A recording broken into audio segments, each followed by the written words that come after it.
can't believe what we just saw. Winning the bid by 1 second, and this just shows how well the two players know each other. We've got liftoff. I'm a bit shocked. I'm a bit gobsmacked. Having less than 9 minutes against Hikaru Nakamura, having a 6-minute deficit, and the black pieces, it's not going to be easy. It is Magnus, of course, but I think we'll see some serious flagging if Hikaru can't win on the position, which is quite likely, quite possible. Hikaru has to win on demand. He's got the white pieces. He's up on the clock by a big margin. Magnus Carlsen needs just to draw. And the moment you say that sentence, it's hard to believe. Yeah. It's hard to believe that you can fight this. A dirty flagger. He wants to win on the clock, not on the board. I mean, you look at the position. Black has everything under control. What Hikaru is relying on is lead on the clock. He just wants to keep the position as ambiguous as possible. Yep, no trades, no exchanges, no clarification of the position. He's just trying to force Magnus to go into the tank at some point, which is guaranteed to happen, and only later maybe put him under pressure on the board or make him kind of force him into those difficult decisions with the white pieces. And it wasn't just that. It was also Hikaru Nakamura flagging the bots on ICC because he would close the position and make a million moves, then a pawn move and things like that to beat the bots on the Internet Chess Club. So here in this game, he's not a bot. He's only human, but he plays like a bot most of the time. Magnus Carlsen, only 8 minutes on the clock. No pieces have been traded. Yeah. No pawns have been traded as well. So super closed position here. When you're in the Armageddon, when you're up on the clock, you've got to play the clock as much as the position. And look at Hikaru. This is when he's going to make Magnus think, harry the H-pawn, goes up the board. G4 coming in next. Can also activate, there we go, on a nicer diagonal now for Hikaru. He knows these ideas inside out. He's been playing these ideas since he was a kid. Yes, with reverse colours. Normally he's on the black side, but it's the exact same pawn structure. Is increasing, if anything, in Hikaru's favour. This is really worrying times for Magnus, I've got to say. If we get king and rook versus king and rook, which is an obvious draw, Hikaru Nakamura will try to flag him. So Magnus, he needs to keep his eye on the clock. He needs to play quickly every single turn. And David, you've been talking about that white bishop on h3. One plan that black has to follow up with the trades would be to move the queen ahead and then to defend that bishop coming to e6. But look at this, the position has blown open. Hikaru says, now is the time I strike in the center, f4. That is one committal decision by Hikaru. Finally, there is a trade. Finally, black's job here, or at least the next few moves, have become clearer. They have become more obvious. And yes, the evaluation bar shoots up on white side, but he needs to back it up on the board now. Hikaru can't just rely on the clock and realign his rooks. But it's not the king that uses the corner, it's the knight. What a flexible move. If we can bring up an analysis board, I think there was a pretty critical moment here for Hikaru. He decides to step backwards, but I think he could have sacrificed the pawn, going e5, and after pawn takes pawn, f5. This is a thematic pawn sacrifice. You throw your knight to e4, you control all of the squares in the position, and you have an attack. I don't know if it would have worked out. It does involve sacrificing some material, but Hikaru instead drops his knight back top forward. Of a longer game. It just feels like it's easier to play with white. The moves that you're suggesting are appearing on the board. David, he takes the queen out, expecting the bishop to come out, the rook to come out to a better square. And at some point, Hikaru will strike down the board with h5 because you really don't want to trade the bishop for the knight. He just first sidesteps with that king to h1, really hinting at that move h5 right now, which will make Magnus go into a bit of a think because he needs to be prepared to respond with that. Magnus immediately plays the move bishop e6. We've been talking about the importance of trade in this position. He is afraid of the attack a little bit.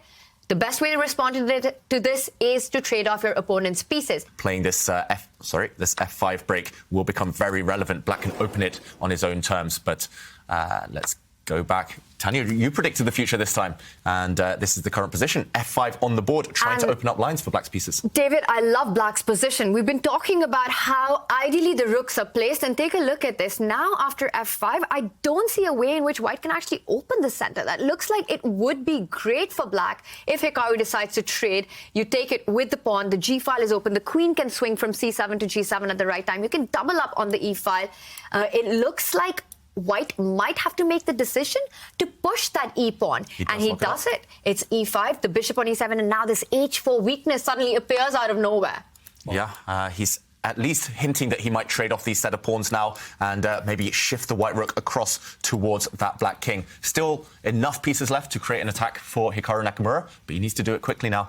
He needs to rely on his instinct. Stop being in your own head. Stop calculating. You just got to go for it. Then Hikaru could play for her. That is why Magnus took this pawn on h5. That is a huge decision by him because it opens up his own king. But look at the white king in the corner. Now that's exposed. There's a rook on e6 ready to slide over to the h6 square. If that knight captures on h5, you may lose that piece if it gets pinned. So black can start taking control of the g and h files. And that's why Hikaru says, no. You can keep that pawn there. It's sort of an umbrella for my king. I'm bringing the rook to the g file first. I want to play rook g2, rook a1 to g1, maybe bring a rook to h2 as well. Bring all the pieces to the party before you start taking a pawn that is double and isolated. Question to Magnus. How do you consolidate? How do you set up a defensive wall? The black king, white's rooks are coming for it. And, OK, he chooses to slide his rook across. All of them are weak. Currently, black was a pawn up. I was going to say is, but Hikaru snaps up that h5 pawn, and that's a big blunder. Yes, because there's a tactic. I mean, I would not have seen it without the evaluation, but knight takes pawn on e5. That is a game changer, because once the pawn takes the knight on the square, the queen slides up one with check, and then the rook slides from g6 to h6. No matter what white does, he's going to lose his queen. So if Magnus Carlsen spots knight takes e5, it turns the tides in his favor. And I think he's looking at it, the way he's looking at this position, and he's kind of in a little bit of disbelief. Knight takes e5 is a huge oversight by Hikaru Nakamura. Oh, he doesn't find it. He moves his knight away. Same threat, but it would have been more effective to capture a pawn in the process. You would have been winning on the spot. Another missed opportunity. Not the first time we've said that today by Magnus Carlsen. He brings his knight the other way, so this threat is still on the cards. Queen check, followed by the rook shifting. Hikaru still needs to defend tenaciously to avoid that one. But Magnus missing shots again. Maybe he's realised he dodged a bullet there. But isn't black's f5 pawn hanging? Random question. It is. White knight can go and take that pawn. OK, he doesn't. Hikaru Nakamura stepping back. That move shows that he really is nervous. He does allow black to grab a pawn now. Magnus a pawn up. It's a little bit deep, but I think he didn't take the pawn at 5. There might have been a draw by repetition had he done that. I don't know if we have time to show it, but that's probably why he took a step back. He knows objectively maybe it's not the right choice, but he needs to win this game. And often in Armageddon chess, let's show that, Robert, just while we were there. Knight takes pawn. You can bully your opponent with the thought of a repetition. How do we get there? We give a check, I guess. And then sacrifice the rook on f5, and then go rook h6 check, and that's king on h2 is in harm's way. It can only go up to g3 in the position, and ideas with bishop h4 check or rook g6. Maybe, I guess, that was the wrong one. But the problem is this white king is in huge danger. Magnus missing knight e5, and now I'm just wondering if this was part of the bigger plan, that he knew that knight f5, he had calculated his way through, knowing that it ends in a repetition. He ends up with an extra pawn, and wow, we've got a lot of trades that have happened. That cannot be good news for Hikaru. Can't be good news. The queens are off the board as well. Things are disappearing. There is a 1 minute difference in it right now, but Magnus should be able to hoover off all the pieces. Did see him react, though, maybe realizing he has missed an opportunity in this game, but he only needs a draw, Magnus, to win the match. He's now 2 pawns up, but he has let the white rook in. That white rook is active now on the 7th rank. It's going to start gobbling up some pawns. Magnus, has he lost control? Suddenly Hikaru, he's hustling. He's just trying to pose difficult questions to his opponent. If you can't go and take that black A-pawn, maybe push the white A-pawn. Just hint that you're going to promote it later. OK, we see a trade of knights getting rid of the very strong black knight. But every piece that disappears from the board, every trade, guides Magnus closer to that draw. He's still 2 pawns up, remember. And the evaluation bar still in the middle. Can Magnus guide this one to safety? Still big questions to be answered. OK, he does put his pawn on a safe square, but it's not going to be safe for too long. White's rook will go after it eventually. There we go. And what do you guys think? Predictions now? Under pressure and expectation, everyone chokes. But these guys are really bringing their A game. Hikaru making decisions that keeps the game going. And that's the key to this Armageddon. Look at him just pursuing that pawn. Magnus moves it one more step ahead, and now the bishop comes back to attack it. And I think he's creating his chances. If that A passer is on the board, it's game on. Like, Magnus has to be nervous given the circumstances. Guys, we've got to mention, the whole day Magnus's air quality has been great, but as the pressure has increased, his air quality has got worse and worse and worse, and that might be affecting his play. And look at that, suddenly no green circles there for him. If he goes down to defeat, maybe that would have been one of the reasons. Meanwhile, a set of rooks have been traded, and black's pawns are all weak. They're ripe for the picking. Magnus, he's just playing too slowly right now. If he had better air quality, maybe he would be a bit faster, and every second counts at this level. The margins are so small. But I think that black has an idea of his own. Magnus will slide his rook 1 square over to d8, use the king to protect the bishop, and then bring his rook d8 to d4 and go after the c-pawn. We did see Magnus just bring his rook to d8 after Hikaru stole a pawn. So Magnus's plan is now clear. Will he have enough time to execute it? That's the essential question. But with 2+ minutes on his clock, I do think it's looking like a task that he is capable of handling. Yeah, 2 minutes. So on the board, he's fine. But is the clock going to tell the decisive factor here?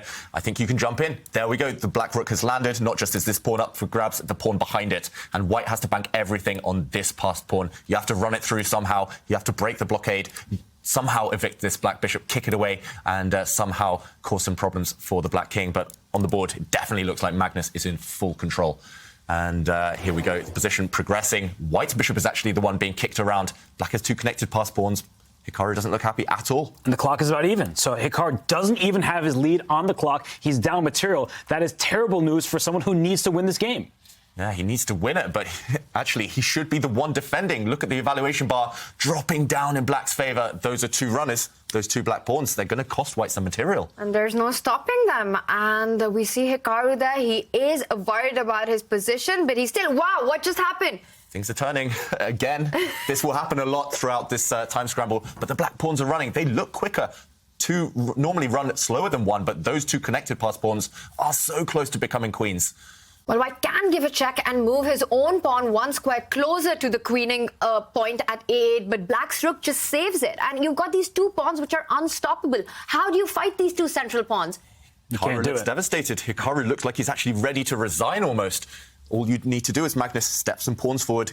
If you don't get flagged, you're guaranteed to win this Armageddon. And now we have kind of a blitz game where it's about even on the clock and Magnus only needs a draw. And we saw the bar go about level, but I think the reason that it wasn't actually equal is because a draw is bad for Hikaru. It might have been a forced draw, and he can't have any part of that. Yeah, Hikaru is simply a pawn down now. Neither of those pawns became queens, but it did come at the cost of more trades, more exchanges. And look at this classy move from Magnus. He's just trying to swap things off. He's now managed to get rid of the bishops, rid of a set of pawns. And Hikaru, is he going to try and flag Magnus? The answer is no, it's a draw. Magnus takes this Armageddon and the match. And believe it or not, Hikaru is actually the one who offered the draw. That's the ultimate sign of respect. He wasn't going to try to flag somebody he was 10 seconds behind on the clock against. That is a good show of sportsmanship. Wow. We see a big smile on Magnus Carlsen's face and Hikaru shaking his head. The big match is over. Magnus Carlsen wins the winner finals.